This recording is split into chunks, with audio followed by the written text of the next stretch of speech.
welcome to Smooth Fat. Today's topic is hair loss and particularly postpartum hair loss. मेरे को ऐसे बहुत सारे queries आते हैं, questions आते हैं जिसमें सारी mothers पूछ रही हैं what they can do for अपने जो बाल बचे हैं सर पे उनको बचाएं कैसे. और मेरे सर पे आपको दिख पा रहा होगा बहुत कम बाल बच गए हैं, तो मेरा भी एक्चुअली ये बहुत कंसर्न है कि क्या करें. And that is something you can't totally avoid, क्योंकि I think every new mom goes through this phase. और ये स्टार्ट होता है जब बच्चा 3 months का हो जाता है and it can last up to 6 months. So obviously सारी न्यू मदर्स को बहुत कंसर्न होता है कि गंजे ना हो जाए इस प्रोसेस में. पहली बात तो विल टॉक अबाउट क्यों होता है ये postpartum hair loss. One, because आपके बहुत हार्मोनल चेंजेस हो रहे हैं बॉडी में, राइट फ्रॉम योर प्रेगनेंसी से लेके चाइल्ड बर्थ, उसके बाद ब्रेस्ट फीडिंग, आपकी body is constantly going through a lot, तो वो हॉर्मोन्स पूरे ऊपर नीचे हो जाते हैं. Second, lack of sleep and stress. सारी new moms go through that. Lack of sleep होगा ही होगा, specially if you are breast feeding.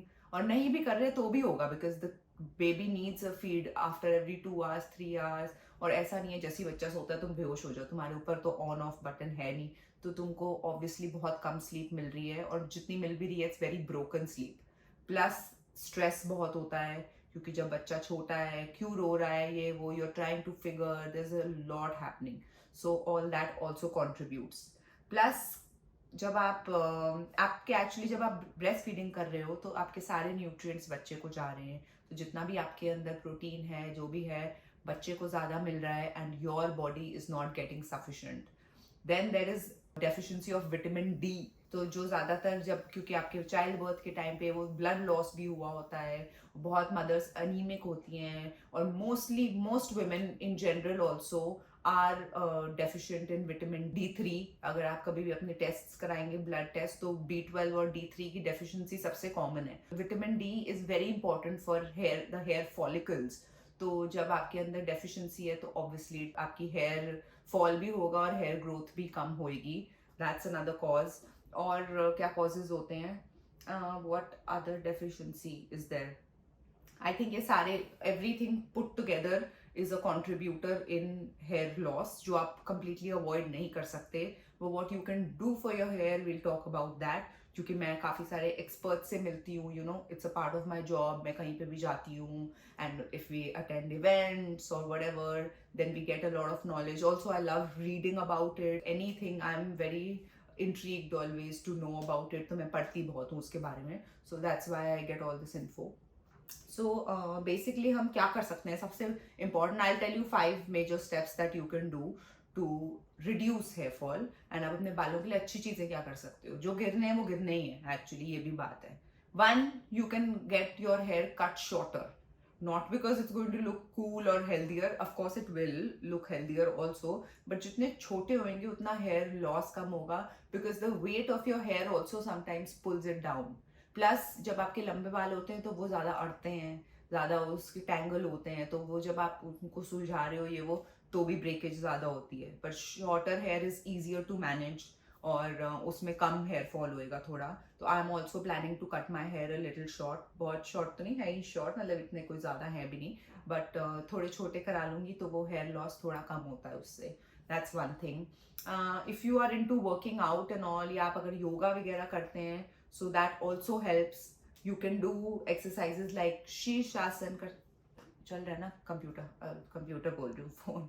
आप शीर्षासन जो होता है हेड स्टैंड, वो अगर करते हैं, या हैंड स्टैंड करते हैं, या कोई भी एक्सरसाइजेस जिसमें आपको उल्टे होना है, या इवन डाउनवर्ड डॉग और व्हाटएवर, वो सब आप करते हैं अगर, तो जो ब्लड फ्लो है वो आपके हेड में जाता है, which also contributes to hair growth. अगर आप रेगुलरली शीर्ष आसन करते हैं तो आई नो पीपल जिनका चश्मा तक हट जाता है. Even Gautam's mom, my mother in law, she also does it on regular basis, और उनको अभी तक चश्मा नहीं है. शी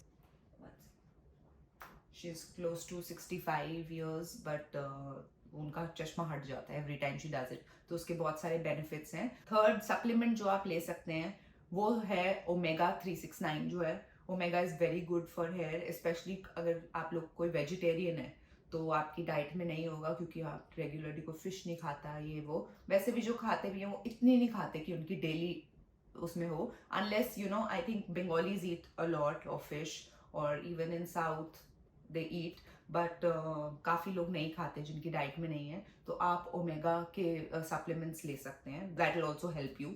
और क्या कर सकते हो यार, ओमेगा हो गया, हाँ प्रोटीन। अब प्रोटीन बड़ा इंपॉर्टेंट है, क्योंकि नो मैटर हाउ मच हम कितना भी लगा लें सर पे, तेल लगा लो, ये कर लो वो कर लो, बट उससे आपकी जो इंटरनल है ना, जो क्योंकि आपकी प्रॉब्लम इंटरनली हुई है ना, हार्मोन ऊपर नीचे इंटरनली हुए हैं, डाइट ये वो डेफिशिएंसी सब अंदर से है, तो उसको पहले फिक्स करना ज्यादा जरूरी है। तो आप जितना डाइट से फिक्स करोगे वो परमानेंट रहेगा, कुछ ऊपर थोप लोगे दो चार चीजें, उससे ठीक है, हो सकता है 5% कुछ फर्क पड़ जाए, पर पूरा प्रॉपरली नहीं पड़ेगा। तो आप प्रोटीन रिच डाइट लें, जो लोग एग्स खाते हैं इट्स वेरी गुड, जो लोग नॉनवेज खा रहे हैं तो उनको तो वैसे ही प्रोटीन मिल रहा है, पर रेगुलरली खाना है। और अगर आप नहीं, आप वेजिटेरियन हैं तो you have to find options for protein. अगर आप डेयरी प्रोडक्ट्स लेते हैं, मैं तो नहीं लेती, बट उसमें भी प्रोटीन होता है। और किस चीज़ों में काफ़ी सारे हैं, सोया में प्रोटीन होता है बहुत हाई लेवल का। नट्स आप इंक्लूड ज़रूर करें अपनी डाइट में, with almonds are very good for hair also, in general they are very good.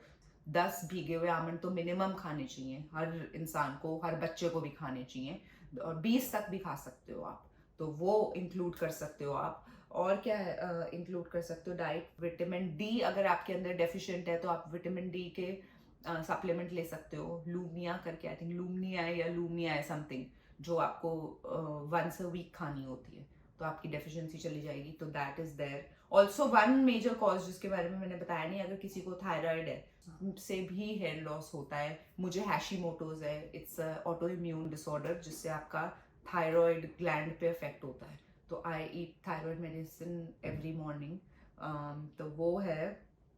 और क्या कर सकते हो आप हेयर के लिए, हाँ अब मैं बाकी टॉपिकल क्या क्या आप लगा सकते हो वो मैं बता देती हूँ, जो मैं चीज़ें यूज़ कर रही हूँ। ये है but it's expensive, it's quite expensive, Kerastase का एक है, इट्स नॉट पेड, तो मैं कोई यहाँ पे प्रमोट नहीं कर रही, बट जेनेसिस करके है। ये मैंने एक बार, मुझे बीच में हेयर फॉल हुआ था बहुत, 2-3 साल पहले, and I had applied this that time, that was not postmortem but वो वैसे ही था, और इससे मुझे अफेक्ट हुआ था, तो मैंने दोबारा ले लिया अब कि हो सकता है कुछ भी थोड़ा लगा के होगा। इसी की एक चीपर ऑप्शन है आपके पास, this from Ordinary, it's called multi-peptide serum for hair density, this is also good and it's much cheaper than that। वो केरेस्टास वाला बहुत महंगा है, 5100 का है। I was also thinking before buying कि मैं लूँ या ना लूँ या क्या करूँ, इसलिए ये वाला भी ऑप्शन एक है। एक और ब्रांड है who is doing good products, उसका नाम है फेबल एंड मेन, इनके प्रोडक्ट्स भी आप देख सकते हो, you can read about it, तो मैं तो ट्राई कर रही हूँ, honestly I am also trying things. Kerastase has actually helped me once, तो इसीलिए मैंने दोबारा ले लिया कि भाई थोप लो सब कुछ, जो भी है कुछ तो शायद हेल्प हो ही जाएगी।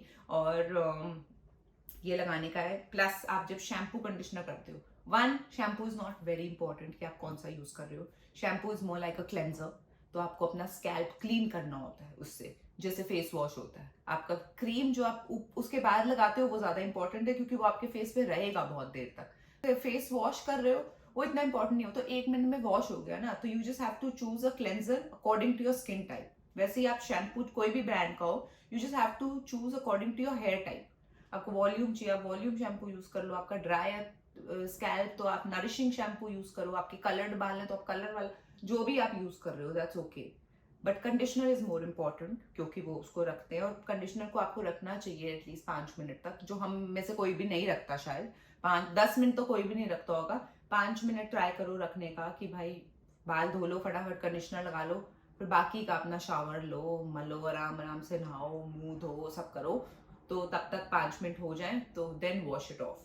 But very important thing which most of us don't do, scalp पे कंडीशनर भी बहुत इंपॉर्टेंट है। जब हम मुंह धोते हैं उसके बाद हम मॉइस्चराइज करते हैं ना अपनी स्किन को, तो ये भी तो स्किन ही है ना, तो इसको आप ड्राई रखोगे, जितना आपका स्कैल्प ड्राई होगा और नरिश नहीं होगा, और हेयर फॉल होगा, क्योंकि ड्राई हो जाएंगे आपके सारे के फॉलिकल्स, और ड्राईनेस से यू नो ऑब्वियसली ज्यादा हेयर फॉल होता है।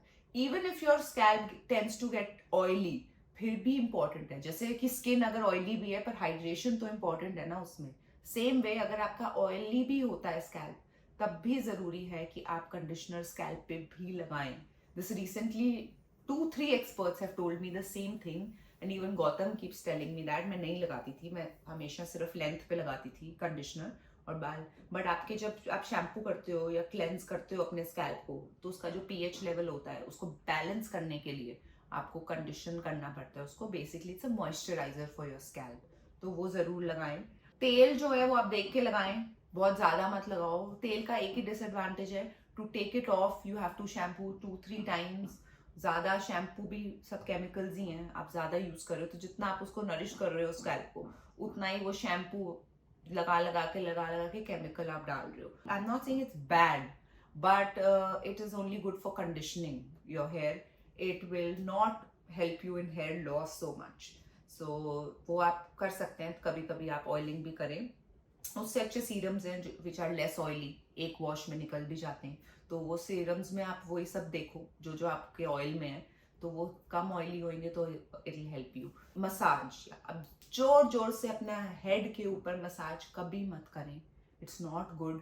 उसकी वजह से भी हेयर लॉस होएगा, बल्कि आपको लग रहा है ठीक है। आपको अगर मसाज करनी है, एक तो यहाँ हेयर प्रमोट, जो हेयर ग्रोथ जो प्रमोट होती है, आप ये इस साइड करें सारी।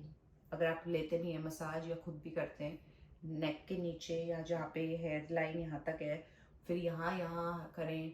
हेड पे कर रहे हैं जब, तो बिल्कुल लाइट लाइट करें, ठीक है। तो उससे massaging will promote hair growth, लेकिन जोर जोर से will only break your hair more, और ऊपर से अड़के पड़ जाएंगी बालों में और फिर सारे टूट के गिर जाएंगे। क्योंकि आपने नोटिस किया होगा, आप जब भी ऑयल लगाते हो फिर धोते हो तो आपके ज्यादा बाल निकलते हैं, तो दैट्स वन थिंग। ऑल्सो गीले बालों पे ज़्यादा कोम मत करें, क्योंकि उसको फिर टूटना ज़्यादा इजी हो जाता है। और थोड़े से जब ड्राई हो जाएं तब करें। जितना हेयर स्टाइलिंग वगैरह इस टाइम पे कम करें। मुझे देखा होगा आपने, आप मोस्टली मैं अभी इवेंट्स पे भी जा रही हूँ, शूट भी कर रही हूँ, मैं ऐसे ही बस बांध लेती हूँ अपने बाल, ठीक है, दैट कैन वेट। इतनी कोई बर्निंग अर्जेंसी नहीं है उस चीज़ में। तो आपको स्टाइलिंग टूल्स में, क्योंकि सब में हीट होती है, आप चाहे वो उसको स्ट्रेटन कर रहे हो चाहे कुछ भी कर रहे हो। हाँ, मेरी एक बुरी आदत है कि मैं ब्लो ड्राई करती हूँ, मतलब सुखाने के लिए बाल, पर आप नेचुरली उसको ड्राई होने दे तो इट्स बेटर फॉर यू, तो वो करें एक। और क्या है, बाकी अपनी डाइट का ही ध्यान रखना है मोस्टली गाइज, उसके अलावा कोई चीज़ नहीं है। और also we are going to do a giveaway today. हाँ, so in the giveaway we are, these are the 2 lucky winners. Congratulations guys. पिछली बार एक कंफ्यूजन हो गया था गिव अवे में, लोगों सब ने अपने शेड लिख दिए थे, मैंने सिर्फ विनर्स से उनके फाउंडेशन के शेड मांगे थे, और वो दोनों विनर्स के मुझे कहीं पे भी नहीं दिखे हैं shades. If you were one of the winners, please DM me on Instagram. And इस बार के विनर्स को मिले हैं clinic pop plush lip gloss है, और एक सेकंड विनर को मिला है ये मैक की lipstick which is from their limited collection, उनकी फेस्टिव कलेक्शन आई थी, उसकी लिपस्टिक रीगल रेड कलर में। So congratulations guys. चलो I quickly end the segment, आज मुझे जाना है नायका के साथ बर्थडे पार्टी पे, तो आई गेट रेडी, ये सब धूम बाल शाल अपने। Hope you enjoy the segment, bye bye.